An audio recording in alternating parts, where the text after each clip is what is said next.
الدعوة نور وضاء تجلو ظلمات الحيران، منهج خير الناس جميعا لا يبلى عبر الأزمان.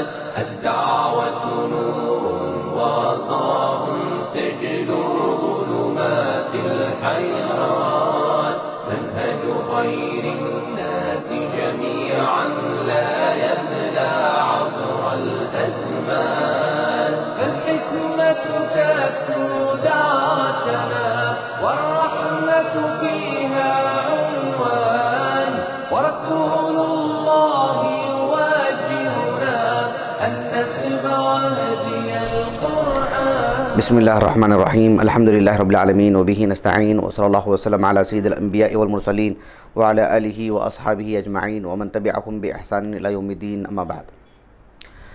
برادران اسلام، آج ایک حساس موضوع لے کر ہم آپ کی خدمت میں حاضر ہوئے ہیں۔ ابھی ربیع الآخر کا مہینہ چل رہا ہے، 1429 ہجری اور جنوری 2018۔ کم و بیش آج سے 3-4 ماہ قبل پورے ہندوستان کے طول و عرض میں ایک ہنگامہ بپا ہوا تھا۔ بات یہ تھی کہ مدینہ الرسول صلی اللہ علیہ وسلم، مدینہ نبویہ کا معروف قبرستان بقیع الغرقد کے مسئلے کو لے کر کے یہ ایک طرح سے دستخط لی جا رہی تھی لوگوں کی۔ ایک فارم تیار کیا گیا تھا جس میں بات لکھی ہوئی تھی کہ بقیع الغرقد میں قدیم زمانے میں مسلمانوں کی جو قبریں تھیں، صحابہ کی، اہل بیت کی، ان پر کچھ قبے بھی تھے، کچھ پختی قبریں تھیں، کچھ مزار تھے۔ مطالبہ یہ کیا جا رہا تھا حکومت سعودیہ سے، اور اس طرح کا ووٹ لے کر کے، دستخط لے کر کے مسلمانوں کی ان پر دباؤ ڈالا جا رہا تھا سیاسی نقطہ نظر سے کہ اثر نو ان خبروں کو پختہ بنایا جائے، اس پر قبے بنائے جائیں اور ان مزاروں کو تیار کیا جائے۔ سوچنے کی بات یہ ہے کہ بقیع الغرقد جو کہ مسلمانوں کا ایک قبرستان ہے، مدینہ الرسول کا قبرستان ہے، عہد نبوی سے ہے، تو کیا یہ ایک سیاسی مسئلہ ہے کہ ایک دینی مسئلہ ہے؟ سیاسی مسئلہ ہے تو سیاسی نقطہ نظر سے حل کیا جا سکتا ہے۔ یہ خالص ایک دینی مسئلہ ہے، دلیل کی روشنی میں حل کیا جائے گا، فرمان نبوی کو سامنے رکھ کر کے مسئلے کو حل کیا جائے گا۔ صحابہ کا جو فہم ہے، صحابہ کا جو نہج ہے، صحابہ کا جو تعامل اور عمل رہا ہے، اہل علم کے جو اقوال رہے ہیں، ان کو سامنے رکھ کر کے دینی مسئلے کو حل کیا جاتا ہے۔ اس میں بڑی تعداد میں دستخط جمع کر کے اس طرح کے مسئلے کو حل نہیں کیا جائے گا، پھر تو کل کے دن کچھ اور نظریہ ہوگا اور لوگوں کے دستخط لے کر کے کچھ اور مسئلہ حل کیا جائے گا۔ بات ایسی نہیں ہے۔ تو یہ جو بقیع الغرقد ہے، قبرستان مدینہ الرسول کا، اس سے متعلق یا عمومی طور پر بھی قبروں کو پختہ بنانے سے متعلق کچھ باتیں ہم آپ کے سامنے رکھیں گے انشاءاللہ۔ مختصر طور پر بقیع الغرقد کا ایک تعارف ہو جائے کہ بقیع ایک کشادہ جگہ کو کہتے ہیں عربی زبان میں، اور بقیع اسی وقت کہا جاتا ہے جہاں وہاں پر جو ہے مختلف درخت ہوں اور جو ہے کانٹے دار درختوں کا ایک مجموعہ وہاں پر تھا، الغرقد جسے کہتے ہیں۔ چونکہ اس وسیع و عریض زمین میں اس طرح کے درخت بکثرت موجود تھے تو وہ بقیع الغرقد اسی کی طرف منسوب ہو گیا۔ وہ آج جبکہ اس طرح کے الغرقد کوئی درخت نہیں ہے جو کانٹے دار درخت وغیرہ ہیں، لیکن وہ اسی نام سے منسوب ہے اور ایک علم بن چکا ہے بقیع الغرقد۔ اللہ کے رسول علیہ السلام کا ہجرت کرنے سے قبل مدینہ الرسول یثرب نام سے معروف تھا، اور وہاں پر اس جگہ میں وہاں کے باشندوں کو مدفون کیا جاتا تھا۔ نبی کریم صلی اللہ علیہ وسلم جب ہجرت کر کے مدینہ کو آئے تو آپ نے مسجد نبوی کی تعمیر کی، اور مسجد نبوی کے مشرقی حصے میں یہ ایک قبرستان موجود تھا جہاں آپ علیہ السلام کے زمانے میں بھی، آپ کی حیات مبارکہ میں بھی بہت سارے صحابہ مدفون ہوئے اور آپ کے انتقال کے بعد بھی مدفون ہوئے۔ نبی کریم صلی اللہ علیہ وسلم کے زمانے میں یہ جو بقیع الغرقد جو قبرستان ہے بہت ہی مختصر تھا، چھوٹا سا تھا، جو اس کا پورا طول عرض ملا کر کے 80 میٹر، پھر مختلف مراحل میں اس میں اضافہ ہوتا رہا۔ عثمان ابن عفان رضی اللہ عنہ کے دور خلافت میں آپ نے اس میں کافی زمینی حصے کو ضم کیا اور بقیع الغرقد کافی بڑا ہو چکا تھا قبرستان۔ یہ ایک مرحلہ تھا۔ عثمان ابن عفان رضی اللہ عنہ کو جب شہید کیا گیا سن 35 ہجری میں، خوارج نے آپ کو شہید کیا۔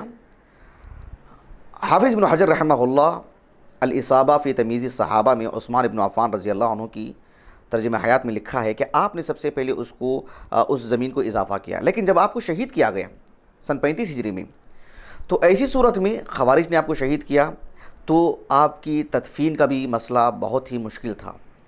آپ کو باہر لے کر آنا اور آپ کی تدفین کرنا بہت خطرہ تھا کہ آپ کی لاش کے ساتھ بھی مطلب چھیڑ چھاڑ کی جائے۔ معاویہ بن ابی سفیان رضی اللہ عنہما کے کہنے پر دیگر صحابہ کے مشورے سے آپ کو راتوں رات لے جا کر کے دفنایا گیا، اور حافظ ابن عبد البر رحمہ اللہ کی جو معروف کتاب ہے الاستیعاب فی معرفت الاصحاب، اس میں آپ کی سوانح حیات میں آپ نے لکھا ہے کہ عثمان بن عفان رضی اللہ عنہ کو جب راتوں رات لے جایا گیا تو بقیع میں آپ کو نہیں دفنایا گیا۔ ایک صاحب تھے کوکب نام کے، ان کا ایک باغ تھا، باغیچہ تھا، جسے حش کہا جاتا ہے، حش کوکب، تو اس میں آپ کو دفنایا گیا، اور رات میں دفنایا گیا۔ ایک قبر نہیں، ایک سے زائد قبریں، 5-6 قبریں کھودی گئیں اور اس میں آپ کو دفنایا گیا، تاکہ یہ اس بات کی خبر نہ ہو کہ آپ کو کہاں دفنایا گیا ہے، اور یہ 5-6 قبروں میں پتہ نہ چلے کہ آپ کی اپنی کون سی قبر ہے۔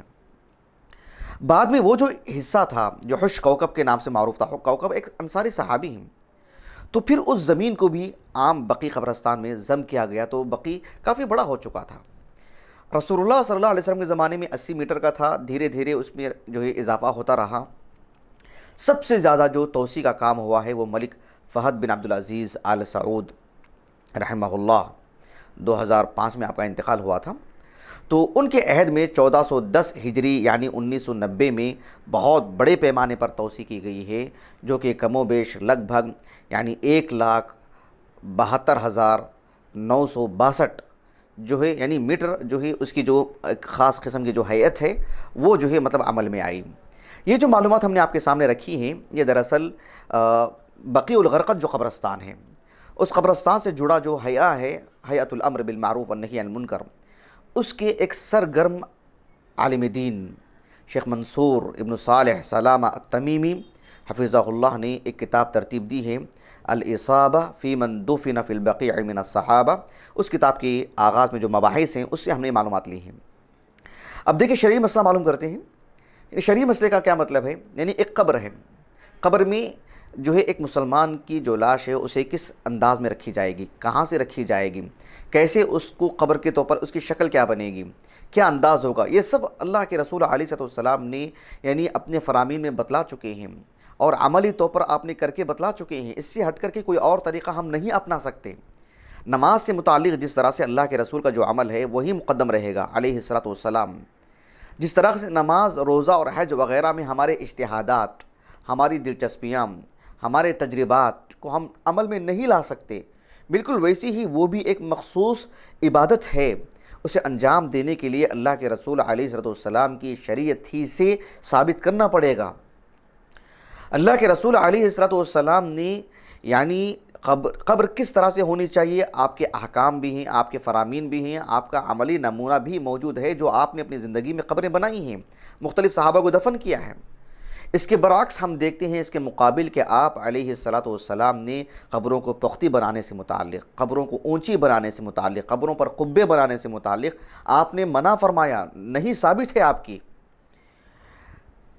یہ جو ہمارے علماء ہیں جنہوں نے قدیم زمانے میں احادیث ترتیب دی ہیں، ان میں سے ایک معروف عالم دین امام ترمذی رحمہ اللہ، محمد ابن عیسیٰ ترمذی رحمہ اللہ، معروف عالم دین، الجامع الترمذی ان کی جو کتاب موجود ہے سنن الترمذی، اس میں کتاب ہے کتاب الجنائز، اور اس میں آپ نے ایک مستقل باب قائم کیا کہ باب ما جاء فی کراہیت التجسیس فی کراہیت تجسیس القبور والبناء علیہا، یعنی امام ترمذی رحمہ اللہ نے باب قائم کیا کہ قبروں کو پختی بنانا اور قبروں پر عمارت بنانا اس کی کراہت ہے شریعت میں، اس پر باب قائم کیا ہے۔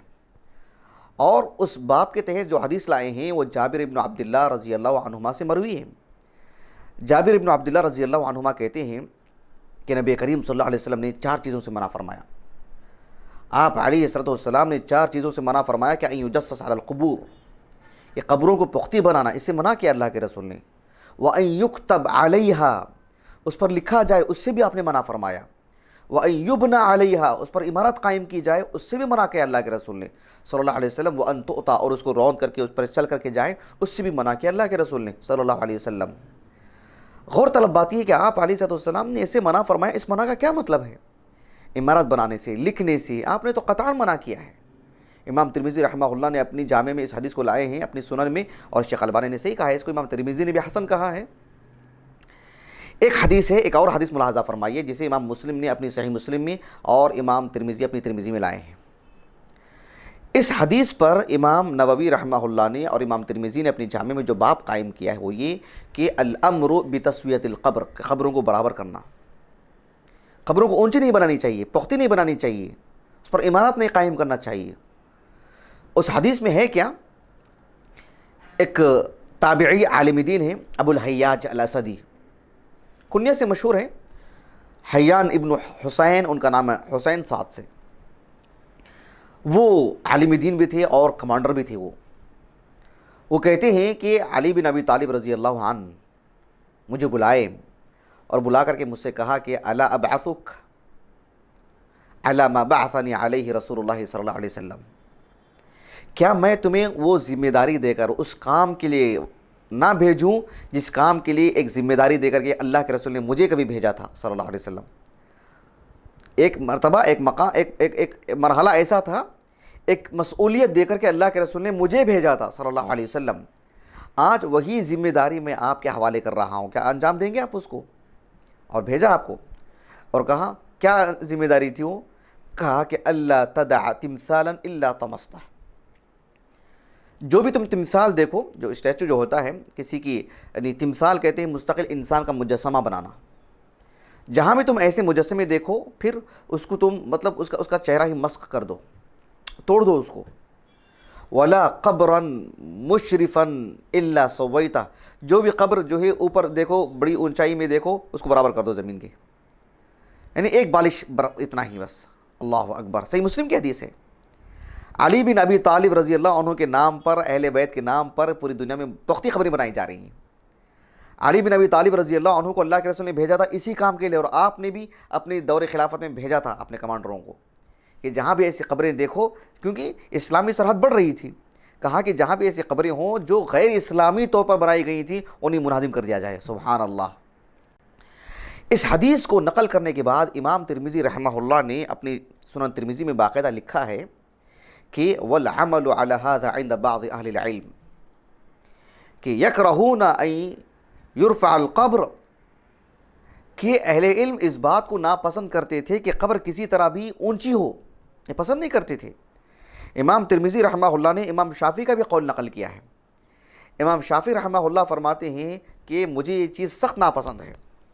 ان کی ذاتی ناپسند کی بات نہیں ہے، حدیث کی روشنی میں کہا کہ ان اکرہ ان یرفع القبر الا بقدر ما یعرف انہ قبر، کہا کہ قبر کو اونچی بنانا ہی نہیں چاہیے، ہاں اتنی اونچی بناؤ کہ پتہ چلے کہ بھی وہ قبر ہے.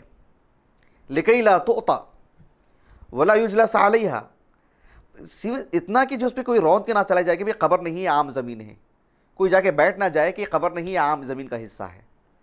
صرف اتنی خبر مل جائے کہ یہ قبر ہے، بس اس کو اتنی اونچی بنائی جائے. آپ دیکھو ہم ہندوستان میں رہتے ہیں، ہندوستان میں بڑی تعداد ہمارے ان مسلمان بھائیوں کی ہے جو مسلک حنفی سے جڑے ہوئے ہیں. اگر آپ کیرلا کو جاتے ہیں، کیرلا میں دیکھتے ہیں تو بڑی تعداد وہ ہے جو اپنے آپ کو شوافے کہتے ہیں. ہمیں چھیڑ چھاڑ کیے بغیر بس میں ایک بات آنکھیں کھول دینے والی چیز میں آپ کے سامنے رکھنا چاہتا ہوں کہ امام ابو حنیفہ رحمہ اللہ یا امام شافعی رحمہ اللہ، ان کا کیا موقف تھا؟ یہی موقف تھا ان کا کہ قبروں کو پختی بنائیں، اس پر قبہ ہو، اس پر عمارت ہو، اس پر لکھا کریں. امام ابو حنیفہ رحمہ اللہ کا یہی موقف تھا؟ ہرگز نہیں.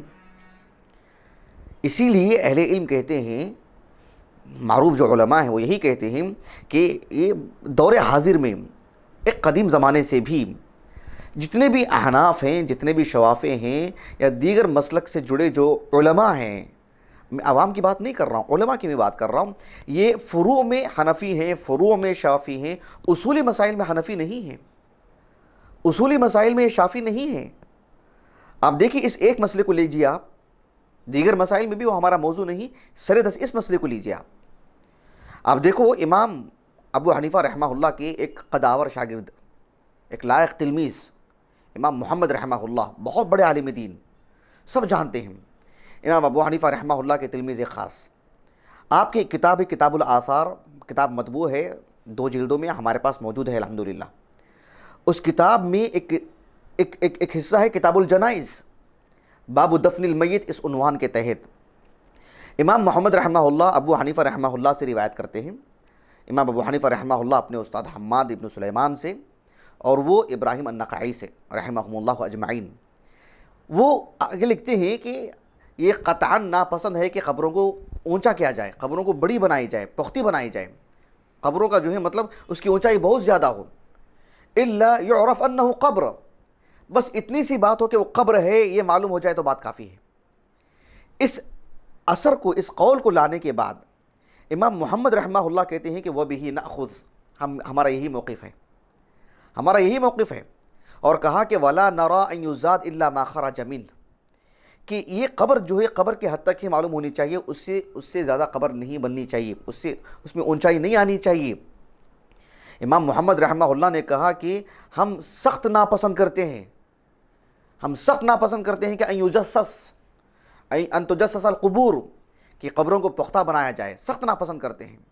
او یجعل علیہا مسجدا، اس پر مسجد بنا دی جائے وہاں پر، یجعل عندہ مسجدا، یہ الفاظ ہیں ان کے، کہ کہاں کہ وہاں پر مسجد بنا دی جائے ہمیں پسند نہیں ہے، یعنی ہم اس کو، یہ ہمارا موقف نہیں ہے، ہم اسے خلاف شریعت سمجھتے ہیں۔ او علمن، اس پر کوئی جھنڈا ہو ہم اسے خلاف شریعت سمجھتے ہیں۔ ان یکتب علیہا، اس پر کچھ لکھا جائے ہم اسے خلاف شریعت سمجھتے ہیں۔ ہاں پانی کا چھڑکاؤ ہو تو یہ ایک حد تک معقول بات ہے۔ کہا کہ وبہ قال ابو حنیفہ، امام ابو حنیفہ نے بھی ایسی کہا ہے۔ کہاں گئی امام محمد کی بات رحمہ اللہ؟ پورے ہندوستان کے طول و عرض کی اگر بات کرتے ہیں تو بڑی بڑی قبریں بنانے والے، پختی قبریں بنانے والے، اس پر جھنڈا چڑھانے والے، اس پر لکھنے والے سب احناف ہی تو ہیں۔ یہ امام محمد کا قول ہے، اور کہا کہ وبہ قال ابو حنیفہ، کتاب الآثار ان کی کتاب مطبوع ہے۔ ابھی آپ دیکھو امام شافعی رحمہ اللہ دنیا کے معروف اور چنندہ علماء میں سے، منتخب علماء میں سے، بلکہ آپ کو 2 صدی ہجری کا مجدد مانا جاتا ہے۔ امام شافعی رحمہ اللہ کی ایک کتاب معروف کتاب الام، کون نہیں جانتا اس کتاب کو؟ اس کتاب الام میں امام شافعی رحمہ اللہ نے کتاب الجنائز کی جو مباحث ہیں، کتاب الجنائز کے مباحث کو لکھتے ہوئے امام شافعی رحمہ اللہ نے اس مسئلے کو بھی لکھا ہے۔ امام شافعی رحمہ اللہ نے جو باتیں لکھی ہیں، میں واللہ کہہ رہا ہوں کہ چونکا دینے والی باتیں ہیں۔ اگر کوئی امام شافعی رحمہ اللہ کی کتاب کی طرف رجوع نہیں کرے گا تو پھر ہماری تکذیب کر دے گا، جھٹلا دے گا ہم کو کہ امام شافعی نے ایسا نہیں کہا ہے۔ میں ان کی بات کر رہا ہوں جو لوگ قبروں کو پختی بناتے ہیں، قبروں کو اونچی بناتے ہیں، قبروں پر عمارتیں بناتے ہیں، قبروں پر جھنڈا لٹکاتے ہیں۔ وہ لوگ اگر امام شافعی کے الام کی طرف مراجعہ نہیں کریں گے تو وہ پھر ہم کو جھٹلا دیں گے۔ اتنی دیانتداری سے بتا رہا ہوں کہ الام میں موجود ہے، دیکھیں گے تو چونک جائیں گے وہ۔ امام شافعی رحمہ اللہ نے کہا کہ جو قبر ہے اس پر مٹی کے علاوہ کچھ نہیں ہونا چاہیے، اور وہ بھی علی وجہ الارض شبرن، صرف ایک بالش، اس سے زیادہ قبر نہیں ہونی چاہیے۔ امام شافعی رحمہ اللہ نے ایک اور بات یہ بھی لکھی ہے کہ قبروں کو پختہ نہیں بنانا چاہیے، اور کہا کہ قبروں کو پختہ کیوں نہیں بنانا چاہیے؟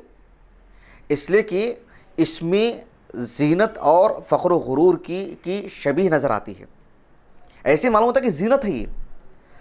وَلَيْسَ الْمَوْتُ مَوْضِعَ أَحَدٍ مِّنْهَا، کہتے ہیں کہ موت کسی کو آتی ہے تو یہ دونوں چیزیں بھی اس کے لیے زیب نہیں دیتی ہیں، کہ ایک انسان مر جانے کے بعد اس کو کیا سجایا جائے گا، اور مرنے کے بعد وہ اتنا عاجز ہے کہ اس کے لیے کیسے غرور، اس کے لیے کون سی فخر کی بات ہے۔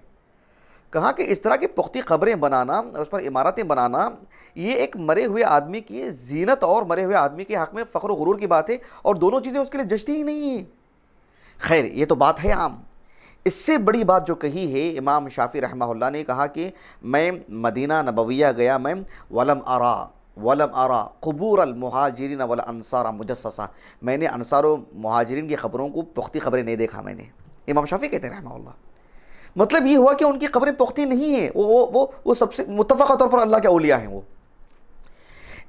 عجیب بات یہ پڑھنے کو ملتی ہے امام شافعی کی اسی قول میں، اسی اقتباس میں بتلا رہا ہوں کہ آج ملک عبدالعزیز رحمہ اللہ نے 1930-1936 کے درمیان جو ہے آپ نے پوری مزاروں کو آپ نے توڑ دیا تھا اور پوری پختہ قبروں کو آپ نے زمین کے برابر کر دیا تھا، آپ نے ایک بالش کے برابر کر دیا تھا. تو اتنا واویلا مچایا ان لوگوں نے. امام شافعی رحمہ اللہ کہتے ہیں کہ وقد رأیت الولات یہدم القبور بمکہ، میں نے جو مکے کے گورنر ہیں ان گورنروں کو مکے میں کچھ لوگوں نے پختی خبریں بنا دیے تھے معلیٰ قبرستان میں، تو میں نے دیکھا کہ وہ پختی خبروں کو اس وقت بھی توڑ رہے تھے، اس وقت بھی منہدم کر رہے تھے. اور پھر جتنے بھی علماء تھے اس دور میں وَلَمْ أَرَ الْفُقَهَاءَ يَعِيبُونَ ذَلِكَ، ان میں سے ایک عالم بھی، ایک فقیہ بھی ان کے خلاف کسی طرح کی کوئی بات نہیں کی. یعنی پورے ذمہ داران، پورے گورنر، پورے بادشاہ، پورے امراء اور پورے علماء اس بات پر متفق تھے. یہ 204 ہجری میں امام شافعی کا انتقال ہوا تھا. آپ نے یہ بات اپنے انتقال سے پہلے جا کر کے دیکھ کر کے کہیں، آپ نے الام میں لکھا ہے آپ نے، اور پوری دنیا میں الام چھپتی ہے. جتنے بھی بڑے مکتبے ہیں، جتنے بھی بڑے مدارس ہیں، سب میں الام موجود ہے. وہ جا کر کے اس مباحث میں دیکھ لیں. اتنی بڑی بات امام شافعی نے کہی رحمہ اللہ. اب یہ حنفیت، یہ شافعیت کس معنی کی بتلائیے کہ اصول میں آپ نہ امام ابو حنیفہ کی اتباع کر رہے ہیں نہ امام شافعی کی اتباع کر رہے ہیں. سبحان اللہ. تو یہ بہت اہم چیز ہے، اس کو سمجھنے کی ضرورت ہے. ایک قابل غور بات، بہت ہی قابل غور بات وہ یہ ہے کہ بقی جو قبرستان ہیں، آپ کا مطالبہ ہے کہ وہاں پر جو ہے ان بزرگوں کی، صحابہ کی، اہل بیت کی قبریں جو کچھ عرصہ پہلے پختی تھیں انہیں دوبارہ پختی بنائی جائیں. آپ کو کیسے معلوم کہ وہ ام المومنین عائشہ کی قبر ہے؟ آپ کو کیسے معلوم کہ وہ فلاں کی قبر ہے؟ آپ کو کیسے معلوم کہ وہ فاطمہ کی قبر ہے؟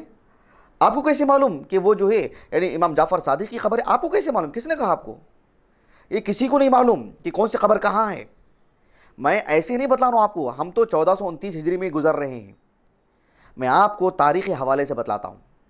ایک عظیم مورخ ہیں جو ہیں تو مصر کے، اپنی زندگی کے آخری دن ایک لمبا عرصہ، ایک لمبی مدت آ کر کے مدینہ رسول میں انہوں نے گزارے. قدیم عالم دین 10ویں صدی ہجری کے، 10ویں صدی ہجری کے آغاز میں انتقال ہوا ان کا 911 ہجری کو، ورنہ وہ جو ہے 9ویں صدی ہجری کے عالم دین ہیں. علامہ سمہودی کے نام سے معروف ہے. ان کا نام تھا علی ابن احمد السمہودی. ان کی کتاب ہے جو انہوں نے مدینے میں زندگی گزاری، مدینے میں کتاب انہوں نے ترتیب دی. کتاب کا نام تھا وفاء الوفا باخبار دار المصطفیٰ. نبی کریم صلی اللہ علیہ وسلم کا جو مدینہ ہے، آپ کا جو شہر ہے مدینہ الرسول، اس کی پوری تاریخ انہوں نے لکھی ہے. اس کتاب میں انہوں نے اس بات کو ثابت کیا ہے کہ وَإِنَّمَا أَوْجَبَ الْعِلْمِ، کہ یہ جو بات ہمیں واضح کر دیتی ہے وَإِنَّمَا أَوْجَبَ عَدْمُ الْعِلْمِ، کہ قبروں سے متعلق یعنی بعین قبر فاطمہ وغیرہا من السلف، یہ آپ کے الفاظ ہیں کہ فاطمہ رضی اللہ عنہا ہوں یا سلف میں کوئی اور عالم دین ہوں، اہل بیت میں سے ہوں، دیگر صحابہ ہوں، عام علماء ہوں، کسی کی قبر بھی ہم کو بالضبط نہیں معلوم ہو رہی ہے کہ فلاں ہی کی قبر ہے، ہم کو نہیں معلوم ہے. اور یقینی بات یہ ہے کہ ہم نہیں معلوم کر سکتے. اس کی وجہ انہوں نے بتلائی. اس کی وجہ انہوں نے یہ بتلائی ہے کہ کیونکہ سلف میں ایسا کوئی قبروں کو پختہ بنانا، قبروں پر لکھنا، قبروں پر عمارت بنانا، اس کا رواج نہیں تھا. اس سے وہ آشنا ہی نہیں تھے، اس کو وہ دین کا حصہ ہی نہیں سمجھتے تھے. اس وجہ سے یہ سب چیزیں ہیں کہ ہمیں کوئی خبر نہیں معلوم ہوتی ہے. بما کان السلف علیہ، یعنی ایسے الفاظ آتے ہیں ان کے کہ جو ہے یعنی وہ کوئی عمارت بناتے نہیں تھے، قبروں کو پختی بناتے نہیں تھے، جس کی وجہ سے وہ قبر آج تک محفوظ ہو. یہ میں ایسے مورخ کی بات کر رہا ہوں جنہوں نے مدینہ الرسول میں بیٹھ کر کے تاریخ لکھی ہے. ایک لمبا عرصہ مدینے میں گزارا انہوں نے، اور مدینے کی تاریخ انہوں نے لکھی، اور پورے عالمی سطح پر جب سے انہوں نے کتاب لکھی آج تک وہ کتاب مدینہ الرسول سے متعلق ایک اہم مرجع مانا جاتا ہے. میں اس کتاب کی بات کر رہا ہوں. ایک اور عالم دین قاضی عیاض رحمہ اللہ 6ویں صدی ہجری کے عالم دین ہیں. انہوں نے ایک کتاب لکھی ترتیب المدارک. 4 جلد میں، ابھی 6 جلد میں ابھی ہمارے پاس پہنچی کتاب ہو. اس میں انہوں نے امام مالک رحمہ اللہ کے حوالے سے لکھا ہے. اس کتاب میں علماء مالکیہ کا تعارف ہے. امام مالک کے حوالے سے لکھا ہے کہ امام مالک رحمہ اللہ نے کہا، امام مالک کا انتقال 170 پر 9 ہجری کو، 2ویں صدی ہجری کے اواخر میں انتقال ہوا آپ کا. آپ خود مدینے میں پوری زندگی لگائی ہیں. مدینے سے متعلق آپ کی خبر نہیں تو پھر کس کی خبر لی جائے گی؟ امام مالک رحمہ اللہ نے کہا کہ یہ بقی جو قبرستان ہے اس میں نبی کریم صلی اللہ علیہ وسلم کی زندگی میں بھی اور آپ کے انتقال کے بعد بھی اتنی بڑی تعداد میں صحابہ مدفون ہیں کہ 10,000 کی تعداد. قاضی عیاض نے ان کے حوالے سے لکھا رحمہ اللہ کہ 10,000 سے زائد صحابہ مدفون ہیں. کہا کہ غیر ان غالبہم لا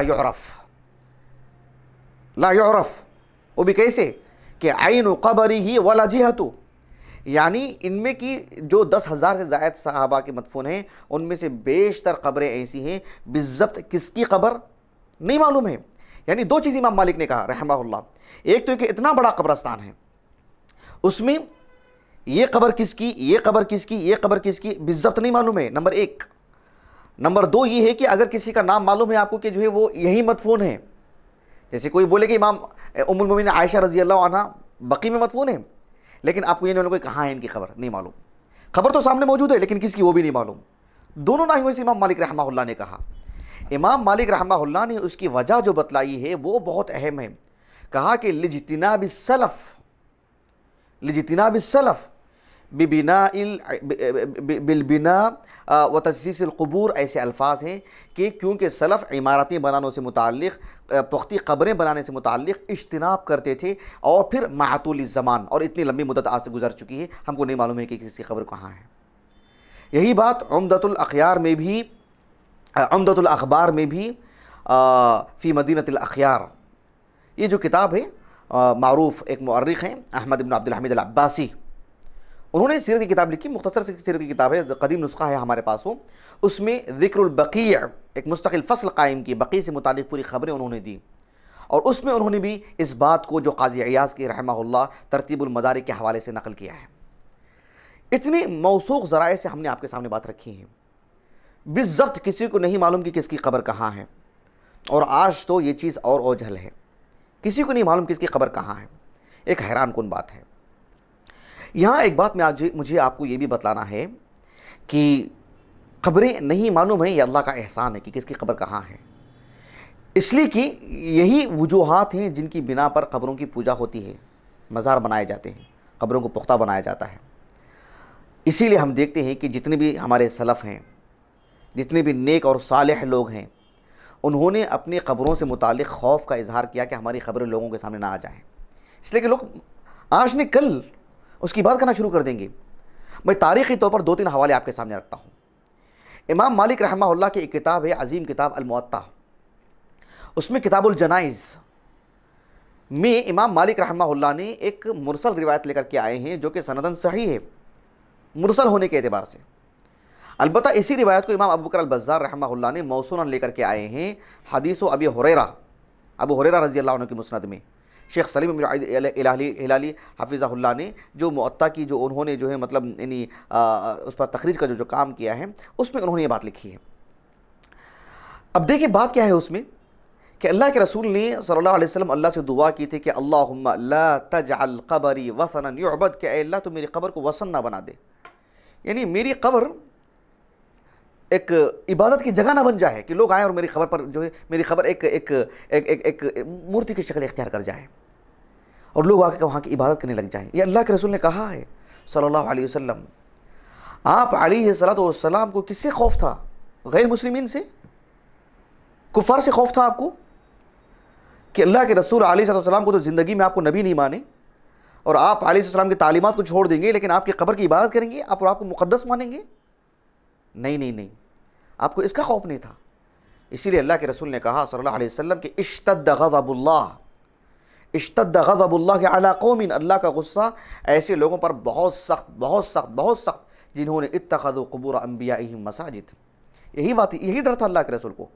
انبیاء کی قبروں کی پوجا کرنے والے لوگ انبیاء کے قاتل نہیں تھے، انبیاء کے تقدس پر ایمان لانے والے لوگ تھے. اللہ کے رسول کو اسی کا خوف تھا صلی اللہ علیہ وسلم.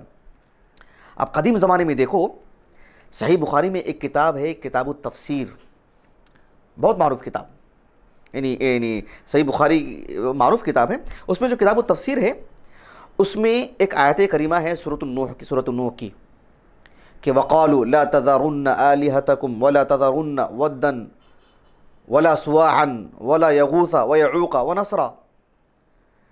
یہ جو اس آیت کریمہ میں 5 نام بتلائے گئے ہیں، ہم لوگ بچپن میں یہی سمجھ رہے تھے کہ یہ سب مورتیوں کے نام ہیں، مورتیوں کے یہ نام بنائے گئے بعد میں، لیکن یہ کسی زمانے میں نیک لوگ تھے، صالح لوگ تھے، یہ بعد میں معلوم ہوا ہم لوگوں کو، میری اپنی بات کر رہا ہوں۔ یہ صحیح بخاری کی حدیث ہے، عبداللہ بن عباس کہتے ہیں رضی اللہ عنہما کہ نوح علیہ السلام کی قوم میں جو ان حضرات کی پوجا کیا کرتے تھے، وقالوا لا تذرن آلهتكم ولا تذرن ودا ولا سواعا، یہ ود ولا سواع ولا یغوث ویعوق ونسرا، یہ 5 لوگ جو تھے ان کی نوح علیہ السلام کی قوم میں، ان کی قوم عبادت کرتی تھی ان سب کی۔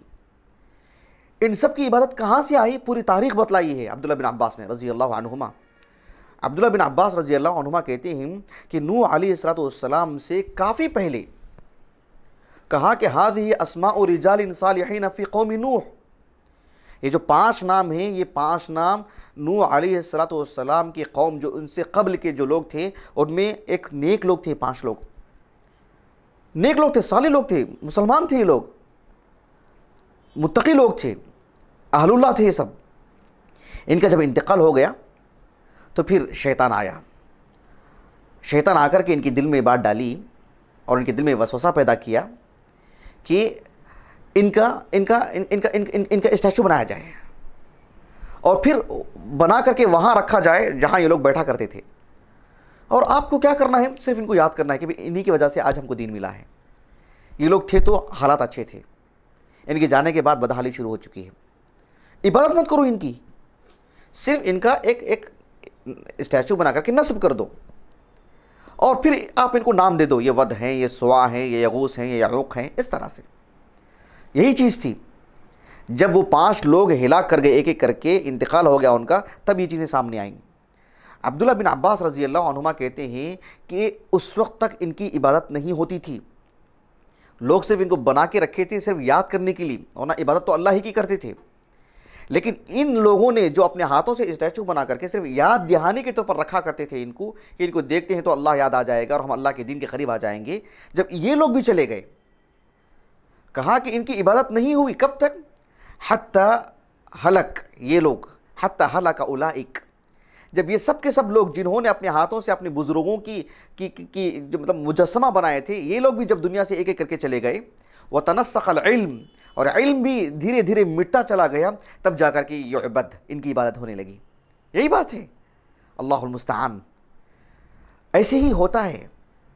اس کے بعد دیکھو، یہ تو صحیح بخاری کی حدیث ہے، ایک اور آیت کریمہ ہے سورۃ النجم کی، اللہ تعالیٰ نے فرمایا افرأیتم اللات والعزی۔ شیخ المفسرین امام طبری رحمہ اللہ اس آیت کریمہ کی تفسیر میں کہتے ہیں کہ جو چیز منقول ہے افرأیتم اللات والعزی، اللات جو ان کا ایک معبود تھا، وہ ایک معبود تھا، لیکن وہ معبود بنا کیسے، اس کی عبادت کی گئی کیسے، کہاں سے آغاز ہوا؟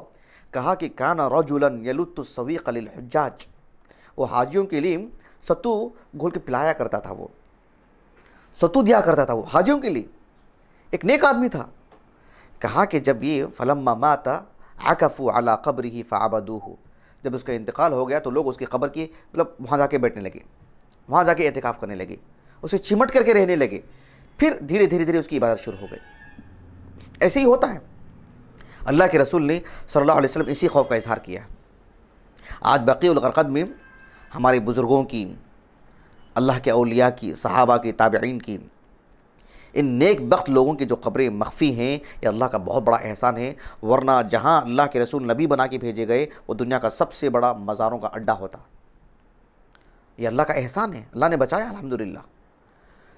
اسی لیے میں آپ کو ایک تاریخی طور پر ایک بات بتلاتا ہوں کہ حافظ ابن کثیر رحمہ اللہ نے اس آیت کریمہ کی تفسیر میں جو اصحاب الکہف ہیں، ان کے دور میں جو وہ نیک لوگ تھے 7 لوگ، ان کو جب کسی طور پر بھی سامنے لایا گیا اور ان کی شخصیتیں سامنے آئیں، پھر جا کر کے وہ غار میں چلے گئے اور غار میں جا کر کے سو گئے اور وہیں پر ان کی وفات بھی ہو گئی، تو بادشاہ نے یا وہاں کے کچھ لوگوں نے مل کر کے اس پر عمارت بنا دی، مطلب بند کر دیا اس کو۔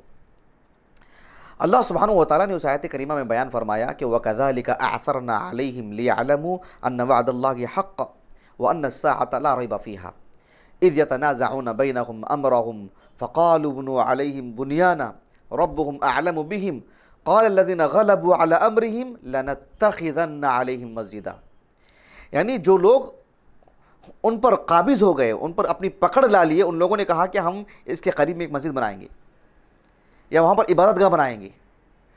حافظ ابن کثیر رحمہ اللہ نے کہا کہ جو ہے اکثر ایسے ہی ہوتا ہے۔ ابن کثیر رحمہ اللہ نے اسی رائے کو ترجیح دی ہے کہ یہ لوگ کفار تھے، جو لوگ اللہ کے دین سے منحرف ہو چکے تھے، انہوں نے اللہ کی عبادت کرنے کے بجائے ان نیک لوگوں کی قبروں کے پاس جا کر کے عبادت گاہ بنائے، نسأل اللہ السلامہ۔ حافظ ابن کثیر رحمہ اللہ نے یہاں بھی لکھا ہے اور البدایہ والنہایہ میں بھی لکھا ہے، جب شروع میں آپ نے آغاز میں انبیاء کے جو قصے لکھے ابن کثیر نے رحمہ اللہ، اس میں ایک نبی گزرے ہیں دانیال علیہ السلام۔ دانیال علیہ السلام کی جو قبر ہے اس کے تعلق سے ایک انکشاف ہوا تھا، وہ یہ ہے کہ عمر بن خطاب رضی اللہ عنہ کے دور میں جب یہ ایران فتح ہوا تو وہاں پر ایک علاقہ ہے جو عراق کا علاقہ ہے، تستر نام اس کا، تستر۔ انس بن مالک بھی تھے اس میں رضی اللہ عنہ، اور بھی دیگر صحابہ تھے اس میں، ابو موسیٰ الاشعری اس کے کمانڈر تھے اس علاقے کے۔ وہاں ہوا ایسے کہ ہرمزان ایک علاقہ ہے، وہاں کا جو بیت المال تھا اس کے چارپائی پر وہ نبی کی لاش ملی تھی، دانیال علیہ السلام کی۔ اب اس لاش کو کیا کیا جائے، ان کے جسم اطہر کو کیا کیا جائے؟ ابو موسیٰ الاشعری رضی اللہ عنہ نے علی الفور عمر بن خطاب رضی اللہ عنہ کو، امیر المؤمنین کو خط لکھا اور کہا کہ یہ صورتحال ہے، کیا کیا جائے؟ عمر بن خطاب رضی اللہ عنہ نے سبحان اللہ جو بات کہی وہ قابل غور ہے۔ آپ نے کہا کہ ایک تو یہ کہ انہیں دفن کیا جائے اور پھر اس کو مخفی رکھا جائے، کسی کو خبر نہیں ہونی چاہیے۔ ابو العالیہ رحمہ اللہ کہتے ہیں کہ میں بھی ان میں موجود تھا، ہم نے رات میں جا کر کے قبر کی کھدائی کی، ہم نے 14 قبریں کھودی۔ ہم نے کیوں کھودی؟ کہا کہ فنعمیھا الناس، تاکہ لوگوں سے اس کو چھپا کے رکھے، فنعمیہ الناس، تاکہ لوگوں سے وہ چیز مخفی رہے، لوگوں سے ہم چھپا کے رکھنا چاہتے ہیں، اس لیے 14 قبریں کھودی گئی اور اس درمیان میں کسی ایک میں انہیں مدفون کیا گیا اور پھر چھوڑ دیا گیا۔ اللہ المستعان۔ عمر بن خطاب رضی اللہ عنہ نے لپک کر کے بھاگے، کیا ایک نبی کی خبر ملی ہے، کیوں بھاگیں گے؟ ایسے ہوتا تو اللہ کے رسول کی قبر تھی ان کے پاس مدینے میں۔ کہا کہ اس کو صرف تدفین نہیں بلکہ چھپا کے رکھو، لوگوں سے کسی کو خبر نہیں ہونی چاہیے، جبکہ وہ خیر القرون، تازہ اللہ کے رسول علیہ وسلم کے انتقال کے بعد کبار صحابہ موجود ہیں، علم موجود ہے، راسخ علماء موجود ہیں اور قوی ایمان والے موجود ہیں، خالص توحید موجود ہے، اس کے باوجود بھی آپ نے اتنا بڑا قدم اٹھایا۔ اللہ اکبر، اندازہ لگائیے آپ۔ تو یہ بہت اہم چیز ہے۔ تو یہ ایسا ہے کہ اس طرح کی خبریں جب سامنے آتی ہیں تو عبادتیں خود بخود شروع ہو ہی جاتی ہیں۔ اب آخری میں ایک اور بات تھی اسی موضوع سے متعلق، وہ یہ ہے کہ بقی میں جو قبریں ہیں جہاں ہم نے کہا کہ کسی کی خبر نہیں معلوم ہے، یہ بھی ایک حیران کن بات ہے کہ بقی جو قبرستان ہیں اس میں جہاں صحابہ ہیں، جہاں تابعین ہیں، جہاں علماء ہیں، جہاں اہل بیت ہیں، وہاں پر عبداللہ بن ابی ابن ابی سلول رئیس المنافقین اور اس جیسے اور بھی منافقین کی اس میں قبریں بھی موجود ہیں۔ آپ کس قبر کو لے کر کے مزار بنائیں گے؟ کچھ خبریں تو ایسی ہیں جہاں پر 1 سے 10 20 لوگ موجود ہیں، کچھ خبروں میں آج کی تاریخ اٹھا کے دیکھیں گے تو 50 اور 60 ہو چکے ہوں گے ایک ہی قبر کے اندر۔ اور آج بھی جو قبروں کی تدفین ہوتی ہیں اس کے علم رکھنے والوں سے پوچھ کر دیکھیں آپ، ایک مخصوص مدت کے بعد دوبارہ وہ قبر کھودی جاتی ہے، ہڈیوں کو الگ کیا جاتا ہے، نئے سرے سے ایک آدمی کو مدفون کیا جاتا ہے۔ آج بھی اس اعتبار سے اس میں دونوں قسم کے لوگ موجود ہیں۔ امام مالک رحمہ اللہ کی جو حدیث کی کتاب ہے جو ہم نے کچھ دیر پہلے نام لیا تھا اس کا الموطا کا، اس میں کتاب الجنائز میں ہشام ابن عروہ رحمہ اللہ وہ اپنے والد سے روایت کرتے ہیں، عروہ بن زبیر جو زبیر بن عوام رضی اللہ عنہ کے فرزند ہیں، لیکن وہ صحابی نہیں ہیں، تابعی ہیں۔ عروہ بن زبیر رحمہ اللہ فقہائے 7 میں شمار ہوتا ہے ان کا، اور 94 ہجری سنہ وفات ہے۔ وہ کہتے ہیں کہ مجھے انی لا احب ان ادفن فی البقیع، کہ مجھے بقیع میں دفنایا جائے مجھے پسند نہیں ہے، بقیع میں میں مدفون ہوں۔ کہا کہ یہ مجھے پسند نہیں ہے۔ کیوں پسند نہیں ہے مجھے بقیع میں مدفون ہونا؟ کہا کہ اما ظالم، بقیع میں یا تو اس کی خبر ہے جو کہ ظالم ہے، فلا احب ان ادفن معه، مجھے پسند نہیں کہ میں ایک ظالم کے ساتھ جو ہے میں مدفون ہو جاؤں، اس میں منافقین بھی ہے نا، میں اس کی خبر میں آ جاؤں تو یہ مجھے پسند نہیں ہے۔ و اما صالح، ہو سکتا ہے اس میں کوئی نیک آدمی ہو اور یہ بکثرت یہی لوگ ہیں۔ کہا کہ فلا احب ان تنبش عظامه، مجھے پسند نہیں ہے کہ میری وجہ سے ان کی ہڈیاں وہاں سے کھیڑی جائیں، ان کی ہڈیوں کو الگ کیا جائے، یہ مجھے پسند نہیں ہے۔ یہ ایک نقطہ نظر ہے، لیکن کہنے کا مقصود یہ ہے کہ یہاں پر جو نقطہ نظر پیش کیا جا رہا ہے، یہ بات بتلانا مقصود ہے کہ اس میں دونوں طرح کے لوگوں کی قبریں ہیں۔ اب کس کی؟ عبداللہ بن ابی کی مزار بنانا چاہتے ہیں آپ؟ دیگر ظالموں کی قبر بنانا چاہتے ہیں؟ پتہ ہی نہیں ہے آپ کو، ایک ہی قبر میں 1 سے 10 لوگ موجود ہیں۔ خیر، معلوم ہونے کے باوجود بھی شرعی طور پر نہیں بنا سکتے، معلوم ہو جائے تب بھی۔ یہ ام المومن عائشہ کی قبر ہے، ویسے تو عائشہ رضی اللہ عنہا کی قبر کو یہ بنائیں گے نہیں، فاطمہ رضی اللہ عنہا کی قبر ہے، معلوم ہو جائے تب بھی آپ بنا نہیں پائیں گے شرعی طور پر، اللہ کے ہاں گنہگار ثابت ہوں گے۔ یہ ایک چیز ہو گئی۔